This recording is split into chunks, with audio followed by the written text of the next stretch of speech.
ओ भाई बहुत ब्राइटनेस है, कोई आके कम कर दो ब्राइटनेस। ओ भाई क्या हुआ? वेट लेट मी सी। ब्राइटनेस।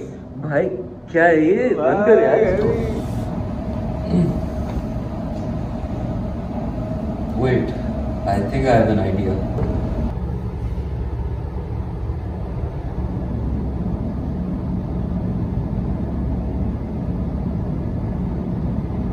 आप लोग सोच रहे होंगे मैंने कैसे किया। This is in magic, this is our AI project, और इस वीडियो में हम लोग आपको बताएंगे कैसे सो पॉसिबल व्हाट है। आवर प्रोजेक्ट डज इज कि ये वेबकैम से इनपुट लेता है। हमने 5 जेस्चर्स डिफाइन किए हुए which are thumbs up, thumbs down, open palm, fist and peace sign.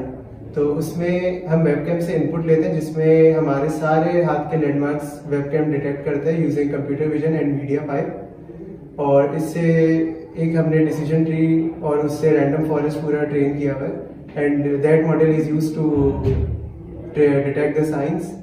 और उससे जाके हम सिस्टम के कंट्रोल्स मैनेज कर लेते हैं, जैसे कि अगर ओपन पाम है तो ब्राइटनेस अप हो जाएगी, फिस्ट है तो ब्राइटनेस डाउन, थम्स अप है तो वॉल्यूम अप, थम्स डाउन है तो volume down and peace sign है तो एप्पल। तो after data collection what we did was data augmentation.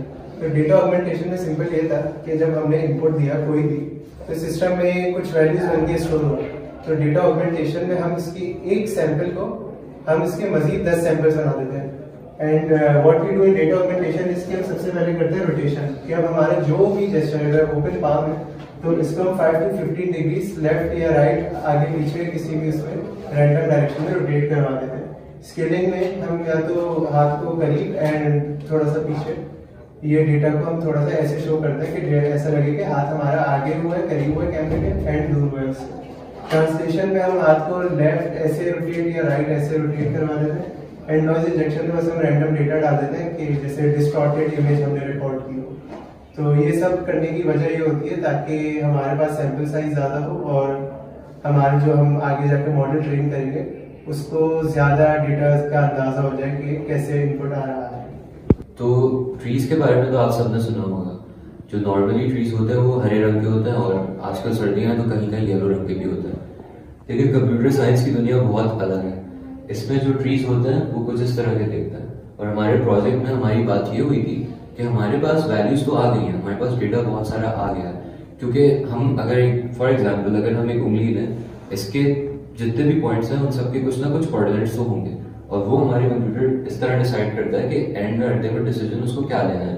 तो ये बेसिकली एक डिसीजन ट्री है जिसपे हर नोड पे आगे एक सवाल पूछता है। जैसे मेरे पास 5 उंगलियां हैं, अब वो ये कंपेयर करेगा, हर नोड पे ये सवाल पूछेगा क्या थंब का पोजीशन इस तरह है या थंब नीचे हुआ है। इसकी बेसिस पे वो हर नोड पे सवाल पूछता जाएगा जिसका या तो यस आंसर होगा या नो आंसर होगा। फॉर एग्जाम्पल इधर इसने जो आंसर जो क्वेश्चन पूछा उसका आंसर नो था, फिर उसके बाद यस हो गया। तो इस तरह घूमते घुमाते उसका जो डिसीजन था वो ओपन पाम में था, और इसी तरह रियल टाइम में हमारा जो डेटा है वो जेस्चर के साथ मैप हो रहा है। हाँ जी भाई, तो हमारा कंप्यूटर उसको डिसीजन ट्री को तो यूज कर रहा था, लेकिन क्या रियल टाइम में हर दफा एक्यूरेट डिसीजन लेगा? शायद नहीं। तो उसको टैकल करने के लिए हम एक रैंडम फॉरेस्ट का वो कॉन्सेप्ट यूज करते हैं। As the name implies, a random forest is a collection of decision trees. और इसकी खास बात यह है कि हर डिसीजन ट्री जो है वो अलग अलग डेटा सेट पे ट्रेन हुआ है, राइट? तो एक रैंडम फॉरेस्ट बन गया।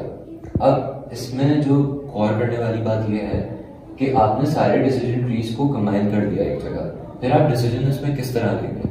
तो बेसिकली ये होता है कि अगर हम इस लेफ्ट वाले डिसीजन ट्री की बात करें तो आप all the way to the end traverse करें, आपका डिसीजन 2 आ गया। आपने डिसीजन ट्री 2 को देखा तो आप all the way to the end गए और आपका डिसीजन जो है इधर मार्क हुआ है इन 2।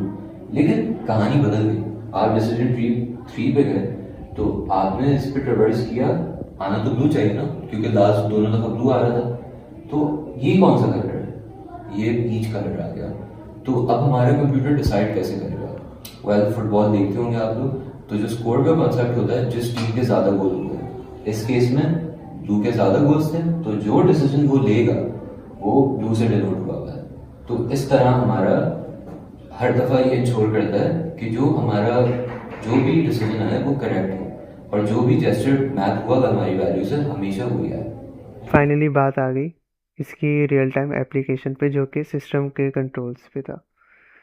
तो सिस्टम के कंट्रोल्स के ऊपर, रन टाइम के ऊपर ये है कि रन टाइम पे कैमरा डिटेक्ट करता है हमारा जेस्चर, और वो 5 कंसेक्यूटिव फ्रेम्स तक हमारा जेस्चर रिकॉर्ड करता है। और 5 कंसेक्यूटिव फ्रेम्स तक अगर वो सेम जेस्चर रिकॉर्ड कर लेता है कि भाई अगर सुफियान साहब का हाथ है, तो 5 फ्रेम्स के अंदर वो डिटेक्ट करते हैं क्या ये ओपन पाम है। और रैंडम फॉरेस्ट यूज़ करते हुए वो 5 फ्रेम्स में डिटेक्ट करते हैं कि पाँचों फ्रेम्स में अगर ओपन पाम है, तो ओपन पाम से रिलेटेड जो भी हमारा कंट्रोल है प्री डिफाइंड, जैसे कि इस केस में ब्राइटनेस अप है, तो वो सिस्टम पे परफॉर्म कर देता है विद द हेल्प ऑफ ये सम पाइथन लाइब्रेरीज। अगर इसको अब हम रन टाइम पे दिखाएं,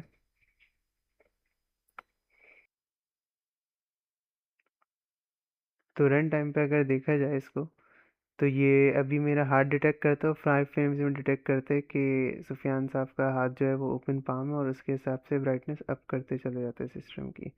अगर फिस्ट होती है, तो ये फ़ौरन 5 फ्रेम्स में डिटेक्ट करते हैं कि फिस्ट है, और ये उसके हिसाब से ब्राइटनेस डाउन कर देता है।